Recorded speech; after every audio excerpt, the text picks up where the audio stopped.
Hey guys, see in the background here what you see is my game room area. So this is my game room area, right? And I'm sitting here and I'm standing up now. So this is my game room area. And so I'm here and I'm cleaning up, and I had the pest control people to come because I have a lake behind my house, right? And so with the bushes and everything, bugs are kind of crazy. So they come through here and they think they live here sometimes. And me being what I call sometimes a neat freak, or whatever you want to call it, I don't care for bugs. I feel like, if you're going to be here in a bug, you're going to have to pay rent. And if you ain't paying rent, you got to go.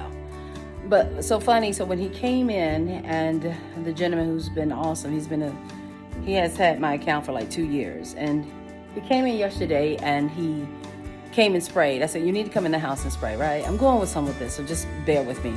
Because, anything I do in times of cleaning or whatever, God, I know God speaks to me, and I get a lesson out of everything. I make sure everything I do is a lesson. Even if I don't agree with it, it's going to be a lesson. It's going to either be a lesson, it's going to be a warning, or it's going to be an awareness to let me know, okay, this is what's happening. Look out for it and just be aware of what you need to do. So anyway, long story short, so I'm sitting here and he said, I want you to wait at least a couple of days. And in that couple of days, what I want you to do is to go back and you can sweep up, because you're gonna have a lot of dead stuff, little bugs and stuff like that, spiders and things like that. And he said, you got to go back and clean it, even though I kill it. And so I came down and I was like, okay, yeah, he's right. I'm seeing little things scattering everywhere. And so I'm cleaning, and I'm getting ready to sweep it up, and I'm getting ready to mop. And this takes like literally, this down area, it takes you probably a good 3-4 hours to really clean thoroughly the way you want. But long story short, so I was doing it, and immediately I had to sit down. I said, wait a minute. This is a very teachable moment and a very profound moment, because a lot of us, here come the lesson. Get your notepad and pen, because here come the lesson. In this particular lesson I learned today on this Saturday morning, is that sometimes we feel like we have gotten rid of stuff by killing it, removing it and this and that. But sometimes you got to go back and clean up the residue. You got to go back, and even though you have killed and put some things in place, there's still some leftover stuff that you got to wait a few days or wait a minute, go back, sweep up. That has what I call the aftermath. That even though you put the things down, there's still an aftermath that takes place, right? So I was sitting here doing that. I was like, my God. And so check this out, guys. So, when you look, you can see the floors are kind of really cleaning up. I got little piles here, pile there. Because what ends up, you'll wear yourself out trying to drag everything to one spot. Especially when you got a big space. God is increasing your territory. And so here you are, you're trying to gather everything in one pile. He said, no, make small piles. Make it easier so you don't have to maneuver so hard. Don't have to work so hard. Take it little bit by little bit, pile by pile. So that's what I did. That's some of you getting revelation already. But then he said, but just because it look cleans in the surface, make sure you get under stuff. So I start moving, my rug. Some of you ain't gonna like it, but like this is my rug, right? So I started moving and started cleaning around that area. And I not only clean on top of it, but I had to move it, shake it off, sweep it off, clean around it, and still was stuff that was stuck, hidden, that I would have never saw if I didn't move it.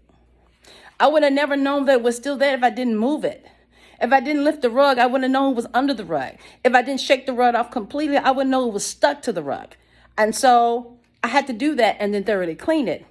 Even though it looked clean, even though I know that, it seemed as if it's cleared off, there's still stuff that I couldn't see that was still there.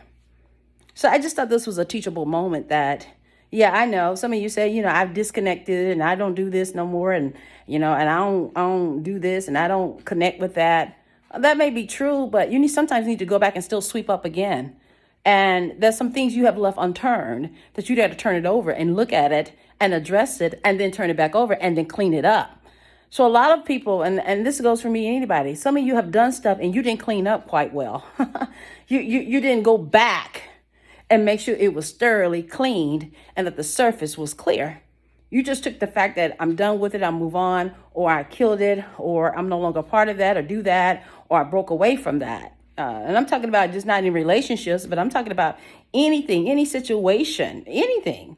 And you didn't go back and sweep up. Not only did you not really sweep up, did you really mop?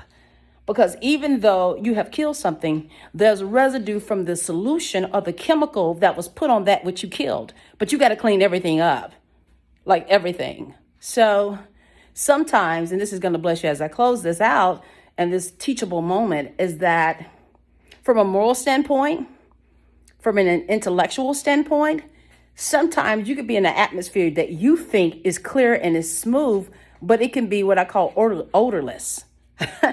It's still contaminated, but it may be odorless.